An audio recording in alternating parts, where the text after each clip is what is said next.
Coming up next, a tremendous interview with a band that ruled the charts in the 70s and beyond. And today's story of their biggest hit is a whopper. First of all, as rookies, their debut single and their debut album both hit #1. And this song might be one of those unlikely #1s of its time because it was so strange and haunting, with really vague lyrics that everyone got wrong, by the way. Was it about drugs or acid or a painting? As fans tried to decode these lyrics, critics ripped the band apart over them, and they claimed the singer was imitating another legendary artist. Didn't help that this band replaced that same artist at #1. Coming up, we're going to get some answers directly from the band on this total classic from the 70s on Professor of Rock. Hey, music junkies, Professor of Rock, always here to celebrate the greatest artists and the greatest songs of all time. If you remember begging your parents to take you to Showbiz Pizza Place as a kid, you're going to dig this channel of deep musical nostalgia. Make sure to subscribe right now by clicking the red button so you can get the story straight from the legends. Click the bell so you know when our stuff's coming out. We have some great interviews coming up. Well, I'm excited to bring you yet another episode from our series Revelations, where featured artists go deep on their greatest songs and their greatest albums, stories you truly won't get anywhere else. We have a great show today with one of the biggest bands from the 70s. They ruled the charts. From the 70s into the 80s, they had 11 hits, including many classics you know by heart. But their signature song has one hell of a story, one you're definitely going to want to hear. It's a song that almost didn't get released because it wasn't like a no-brainer hit song. It was quite a strange song, a little eerie with really vague lyrics about a desert, which is ironic since it was written in rainy England by a band made up of 3 guys who were expats. Talking about America and their #1 hit, A Horse with No Name.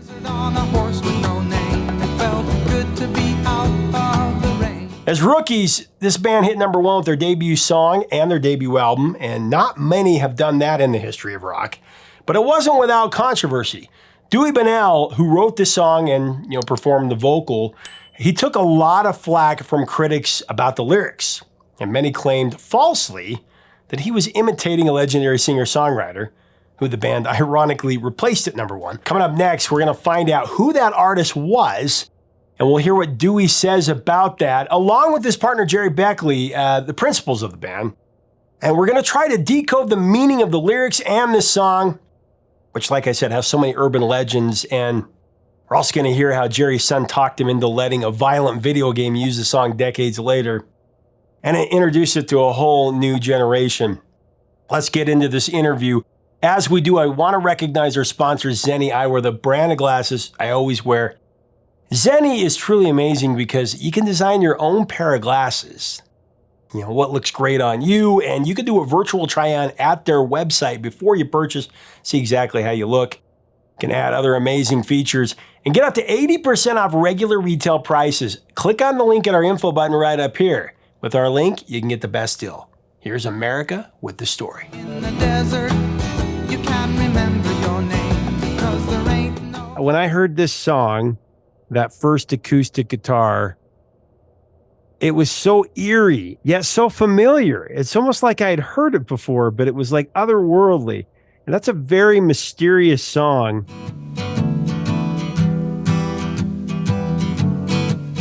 Dewey, I know it was originally titled The Desert Song. You wrote it when you were 19. Tell me about that process. Well, I was fresh into, I think we all were fresh into writing songs and constructing songs. I can tell you that I'd written some other songs that ended up on the first album. And this was a bit later. As the history goes, we put out the first album without Horse with No Name in England. And then they said, and I Need You was definitely touted from the very beginning as the single in the first release. And of course, it did go on to become a big hit, and it's a staple in its own right.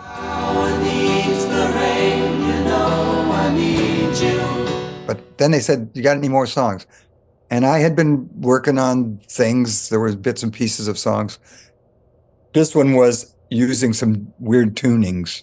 I'd become educated in the fact that there's more than one tuning on a guitar. Yeah.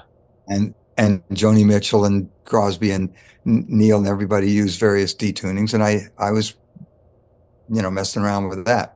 So I came up with this tuning and these 3 chords, if you will, 2.5 chords. On the first part of the journey, I was looking. But the lyric was important to me because that's what's really was trying to. I was, pining for the U.S. and we had been down in the Southwest a lot. My uncle and his family lived in New Mexico, and we'd driven through the Painted Desert and the Mojave and all that. And my brother and I always enjoyed going out and catching lizards and snakes and things. So it was a travelogue, really. Sights and sounds of the desert. I've always said. There were plants and birds and rocks and things. There was sand. With a little bit of an environmental message at the end about saving the planet. Heart made of brown, but the humans will give no love. I think your comment about that it sounded familiar but sounded ethereal, I would put that, or part of that, down to these tunings that Dewey was talking about.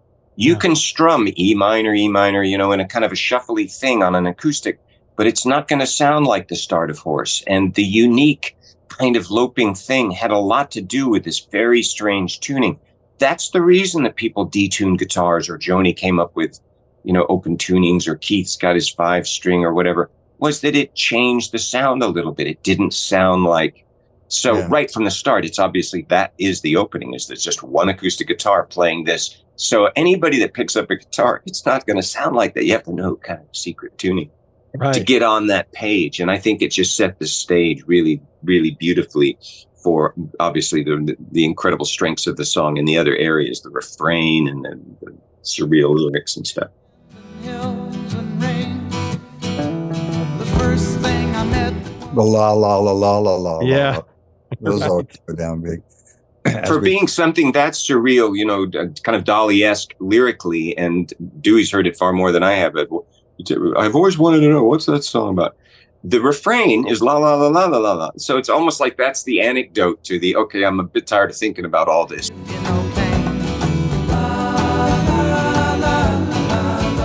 And so when you've got a song that was that big with a refrain that is basically a universal language, you could have a bull ring in Ecuador, 20, 30,000 people. And it's just amazing to see because they all know that part. They can all sing along. It's a great feeling.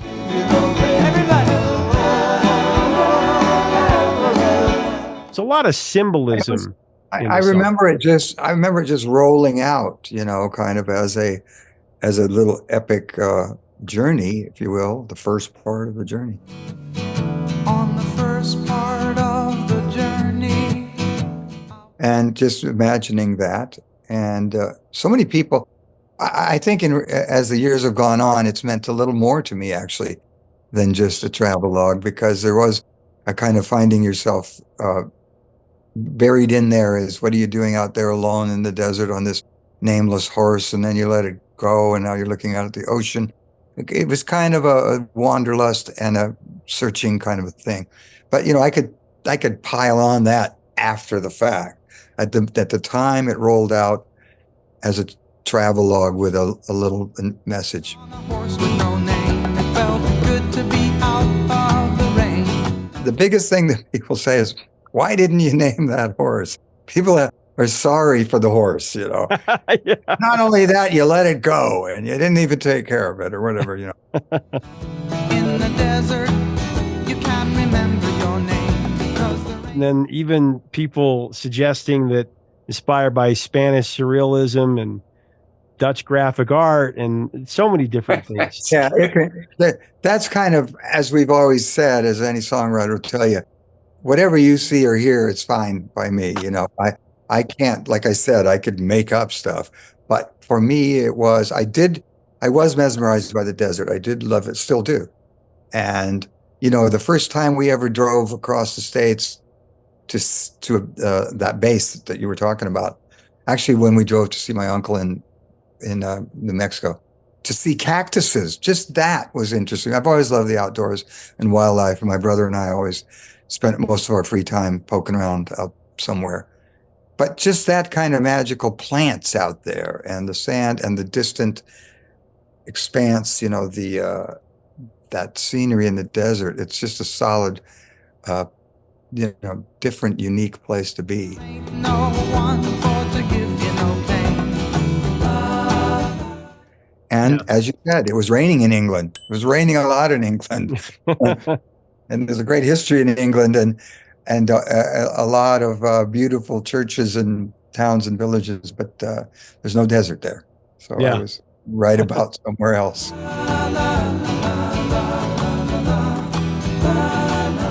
And the opening line being so important, as always in pop music, that opening line it means so much. And on the first part of the journey, it's really cool that was the first line. I was looking at all the life. It's cool that it started off with that line. Little did we know, Yeah. That's all serendipity kind of a thing. You never plan any of that stuff. For it to even be picked as a single at that point, because we had 3 other songs in that batch, all were more structured, I think, in many ways, and had stuff going on in them. But who were we to say? At that point, we're too close to it to know.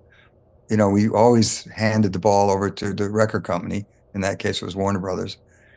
And I don't know, did Ian Samwell pick it too, Gerry? I don't remember those details. I guess. I mean, I think we'd sent a tape of whatever the 3 new demos were.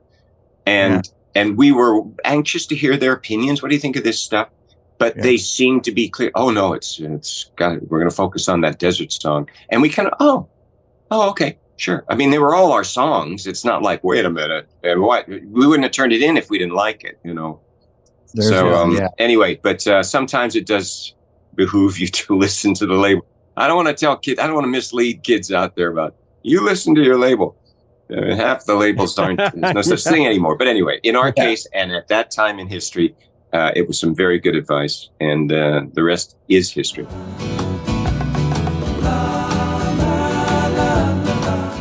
We had to follow that, and our careers just exploded behind that. And we did our first tour to the US and things were rolling along. But then that becomes kind of almost, it can be an albatross to that song. And here we had this beautiful album, the first album, which every song was great. I think on that album, I love the first album. I love a lot of our work. We've got a lot of songs out there, but that's what's next, especially when you're young and wanting to keep that train going.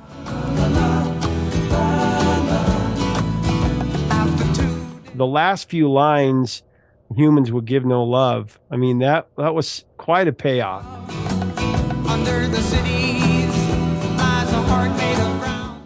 Well, there's always that. If you love the planet and you do and you're sensitive to nature and things, that's what's under the cities. But the humans will give no love. That's only exposing the pollution and all of the things that we wish didn't occur at human hands, And isn't it nice that we've sorted all that out now in these decades later, that's no longer a problem. Right.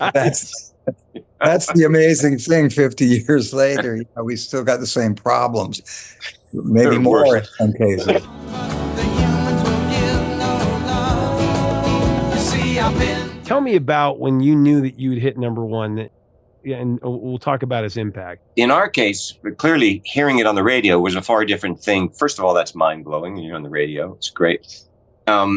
But it going number 1 is just one of those rarest things on the planet that virtually, even in the top 100, there's only one of those 100 songs that's number 1. But when we were in the States leading up to that, we went over to do a club tour and we were playing little 30-minute warm-up sets for a variety of different people and comics and things. That song was on the radio on every station. So we were being squired around by Warners in the limo and we turned the radio dial and you'd hear it 2 or 3 times on different stations. Now, that hadn't gone to number 1, but it was clearly a holy crap to listen to this. I mean, there's really something going on here. So it didn't take long, 3 or 4 weeks, bounced right up. And it didn't go number 1 until we were actually back in England. It was very clear it was going to be number 1, but it wasn't until we were back in our little rainy cottage in Hertfordshire, that we got the call. Yeah, and the album, by the way. So number 1 album and single with your first release is, I don't think it gets any better than that. The desert on a horse. horse with no name. It felt good to be out. It's interesting that you guys replaced Neil Young's Heart of Gold at number 1. Me searching for a heart of gold. Yeah, I was- that's I was strange. going to mention that earlier on the CSN thing, because we were very immersed in all of those guys as writers and their separate projects in Buffalo Springfield and the Byrds, and that singer-songwriter thing was what we aspired to, not just the British writers, Lennon, McCartney, and that and Brian Wilson, of course. So Neil was definitely in the mix, and he was this unique guy who I didn't know much about either, and my voice channeled him to some extent. I've been a miner for a heart of gold. Let the horse run free, 'cause the desert had turned to sea. It is finally his moment, and finally he's getting his attention, and he gets to number 1 with his first ever, and he gets bumped off by us. So Yes. clearly not our plan, but Right. the timing is bizarre. We took a lot of flack for that ourselves. We were CSN wannabes and Neil Young impersonator, all of that. I think we didn't get it from them so much. Although when we first met Crosby, we said, "God, we love your stuff," and Dave goes, "Yeah, that's obvious." But I don't think I really think that it's all separate. These are separate minds and people and voices and artists, and there was certainly no backlash from them or anything like that. But No, we were in the same office, actually. ultimately, we were in the same office with all of them. David Geffen, that's another chapter. Very quickly, it came about. But the point is that most people like to protect their heroes and everything. So if there was some disgruntled reactions to that, it was basically more about protecting their hero, Neil. After 9 days. On pop culture, it's been so huge. I'll cover that, and then we'll move on to the next song. But Friends, especially with Matthew Perry just passing away, it was really cool that, Joey and Chandler are going on a road trip, and that's the song that's playing, Yeah. right? You guys probably saw that. Oh, Sure. yeah.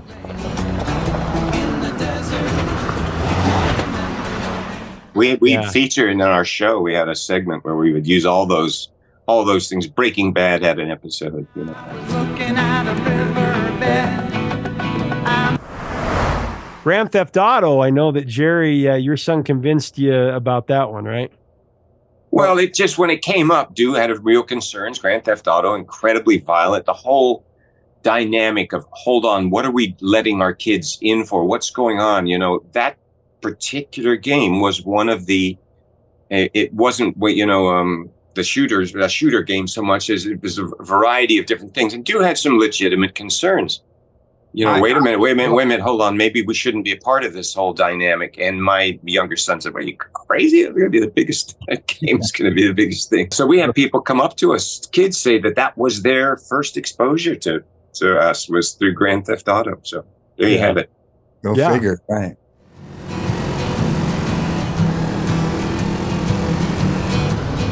Well, San Francisco band The Loud named their first album Plants and Birds and Rocks and Things. Remember that? That used to get Andrew Gold used to tell us, he was a dear friend. He said, it was just the things that really got me. He says, I was fine with the plants and the birds and rocks, but things, he thought that was just a step too Things far. cover so many bases. Yeah, exactly. Yeah.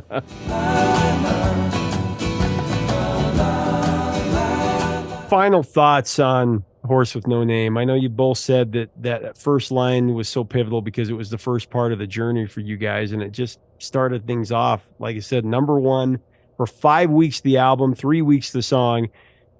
Not many people had ever done that in the history of rock. Well, Yeah, I think that says it all, right? And I don't know what else to add. It's part of our DNA now, and we've lived with it ever since our whole adult lives, and it's been part of the show. And I remember one time, for a brief moment, we thought, let's stop playing that, man. We've driven it into the ground. And of course, the first night we didn't play it, the promoter said, get out there, and our manager said, you can't do that. So, it becomes part of your life. It really does. And I don't think about it that much anymore, but people ask. And there it is. It's this there. And it's a song, like you said, that we need right now with everything that's going on. The message still is so powerful right now with where we're at. Well, every little bit counts. And if that helps someone to at least think about something, then that's great.